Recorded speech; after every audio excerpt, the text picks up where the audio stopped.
Hi, Richard the Dick Copeland 666. In the last couple of weeks I have done two videos in particular, one of which sadly is not currently up, that without doubt were two of the most controversial and provocative videos I've ever done on this channel. One of them was called Muslim Demographics versus Reality, in which I went through piece by piece debunking a piece of right-wing Christian propaganda about how Muslims are basically taking over and white people will cease to exist by this time next Tuesday. And the other one was called I Will Not Be Another Terrified Fool, where I went through the most sort of important and principled information that is needed to know about the BNP and Nick Griffin to some lobotomised remedial class level amoeba called the Propaganda Buster. Having had a couple of weeks to reflect now since those videos were posted, I'd like to sort of do a stock take and give you a sort of feedback on how I feel. First of all, I was uniquely surprised about how well the Muslim Demographics video was received. However, I was sadly proven right that there were a significant and rather paranoid and incredibly irrational group of free-thinking atheists who seem to think that just because they still believe that the Islamification of Europe was happening, that justified the video. Well, I'm sorry, that's bullshit. Why didn't they just present the facts as they are? Because it probably wouldn't have made it as interesting, would it? You know, it wouldn't have made you as fucking paranoid either. I'd like to point something out as well. The Islamification of Europe. There was a time when there were no Jews in this country. Now we have several million Jews. Did anyone else claim that we were going through a Judaistic transmogrification? No. There was a point when gay people, not even that long ago, only a few decades ago, had to keep themselves very quiet because it was actually a crime in this country. And now we know there are lots of millions and millions of gay people, but at no point will we be going through a homosexualisation of Europe. And there was a point when there were less Sikhs. We didn't go through a Sikhifying period. There was less African immigrants. We didn't go through an Africanitis period. There were less people from Jamaica or the West Indies. We didn't go through a Yemenification, did we? No. We could go through any group. This is a name that has been invented to make you think that Islam is spreading. It's like the blob. And yes, the numbers are going up. And yes, there are Islamic immigrants. So fucking what?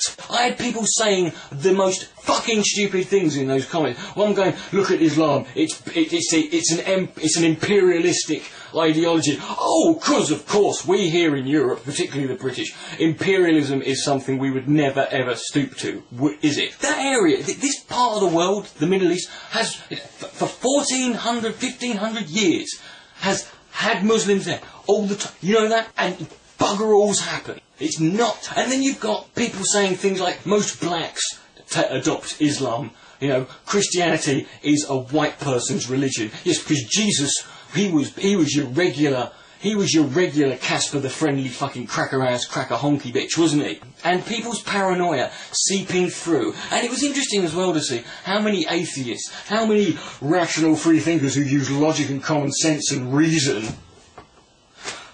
suddenly when confronted with the likelihood that there might possibly be a chance that in a few years' time could be a couple of Muslims in this country, suddenly it was interesting to see how quickly they ran. And people kept citing this, or people kept sort of, going after this false dichotomy of the ultimate false dichotomy. Going, well, I'd rather live in a Christian theocracy than a Muslim one. You don't have to live in either. They're not the options of it. That never is going to fucking happen. What the fuck is wrong with you? But when I did the BNP one, that was even more interesting. I have never, in the space of 24 hours of posting that video, and still now, I have never received so many comments from the opposition side, or from the side I'm critiquing, that could not possibly even make a fucking argument up. At least creationists put some effort in. They create fake universities, and create fake science process, and create fake degrees, and give you fake doctors. They make shit up, right? They make an effort, right? If you have any fear that the BNP are in any way a threat, based purely on their debating and reasoning skills, go and read the comments section. I didn't have one single comment that in any way attempted to break down everything I said. Why? Because they couldn't. Right? And I'm not going for this fucking ridiculous argument But people keep saying, when you bring up, you know, Nick Griffin doing little things like going to the KKK and you know, giving a speech to them, people go, oh, that was 10 years ago. So fucking what? You know, this is a new logical fallacy. It needs to be called the argument from oh bloody hell, that was years ago, right? It doesn't matter. You can't just go, oh, well, that doesn't count. You said that last Tuesday. No one needs to buy into this shit. And what cracks me up is the people who genuinely feel. Let me put it. People go, oh, there's 1 million people. We've got 1 million people. 1 million people. Yeah, 1 million people out of 62 million in a country, right? So you're almost there, aren't you? Right? In the EU election, the BNP got 2 seats simply by coming 8th. 8th. Right? 36% of this country only 36% of this country bothered to go out and vote. Less than fucking 6% of that 36% voted for the BNP. They got the popular vote representation for the BNP was 0.7%. That means for every 100 people in this country, less than 1 of them voted for the BNP. These people have got about as much chance of taking over the country as the Westboro Baptist Church have got of taking over Kansas. Let me ask you a question. How many Conservative Party trolls are there on YouTube? Do you get? How many Liberal Democrat trolls do you get? How many Labour? How many BNP? Oh, thousands. Why? Because, like Christian fundamentalists, like conspiracy theories, and like every other fucking insane fucking group that's on the internet, the BNP have found a place here where they can finally hide and cower behind the faceless soccer accounts and just fucking abuse people. And also, again, with a lot of it, not a lot, but few. There were quite a few atheists who, were making excuses for the BNP, who were just basically trying to brush off the subject, change it, and to try and ignore and just completely and utterly disregard everything I said. And and I deliberately put that bit at the end of the video where Nick Griffin said we want this to be a white Christian country. White Christian country. It's interesting to see how many atheists are just willing to jump ship there.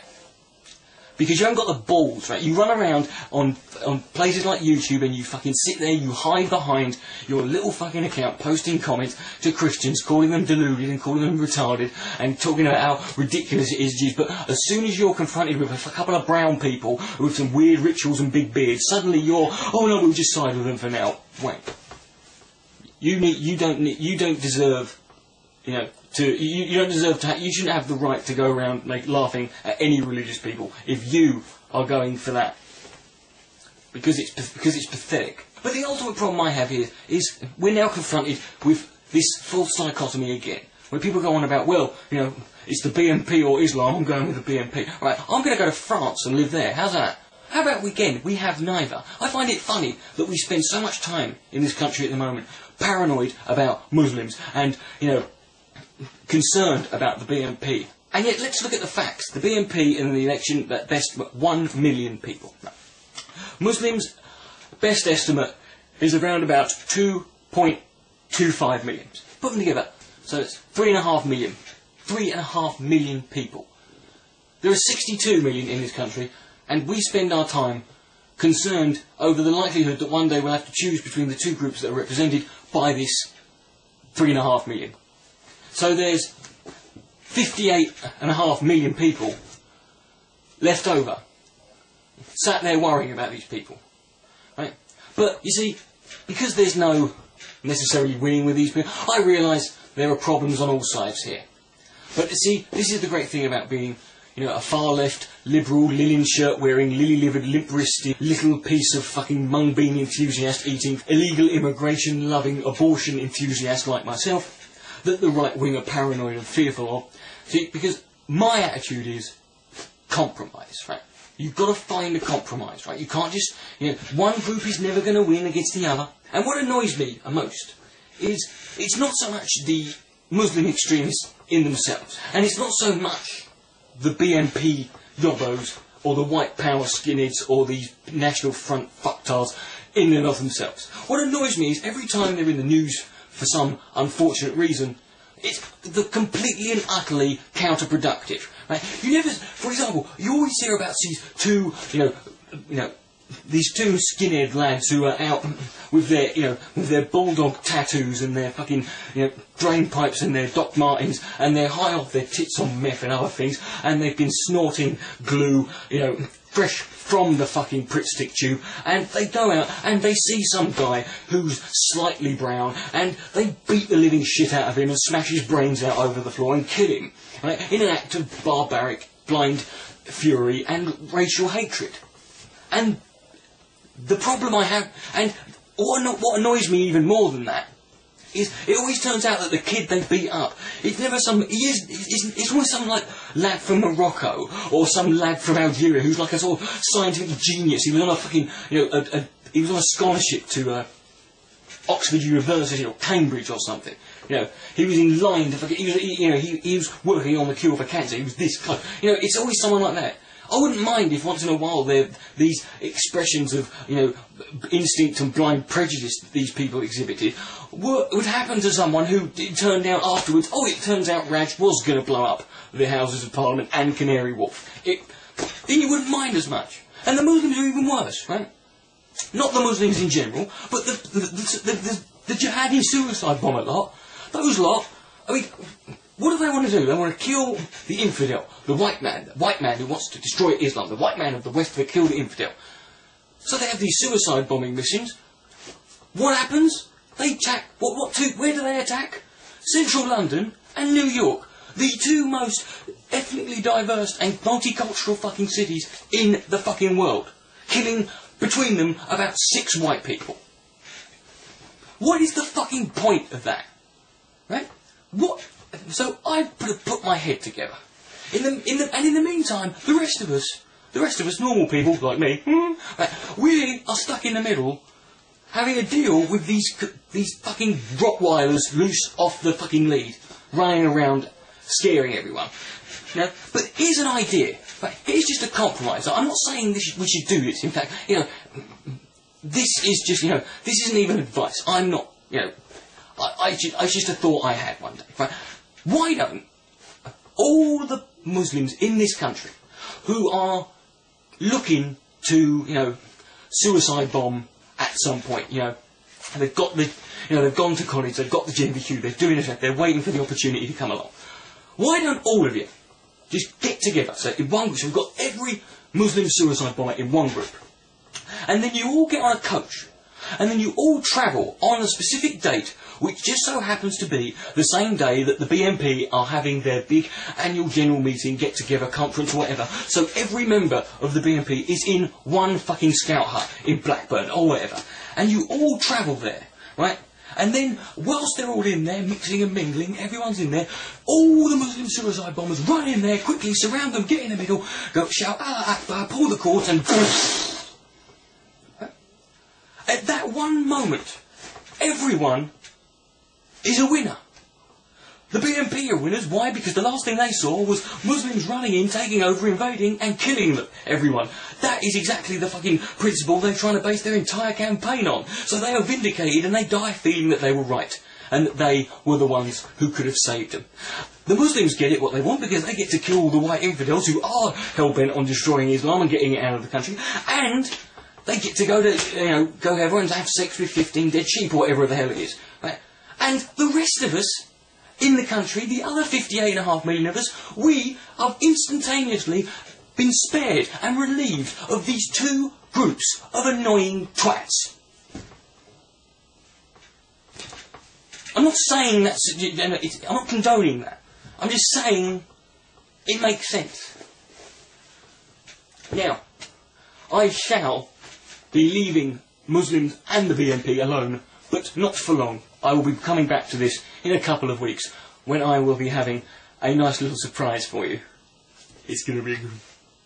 But until then, relax, calm down. There's nothing to be scared of. There's no one trying to kill you. Just breathe and may God be blessed.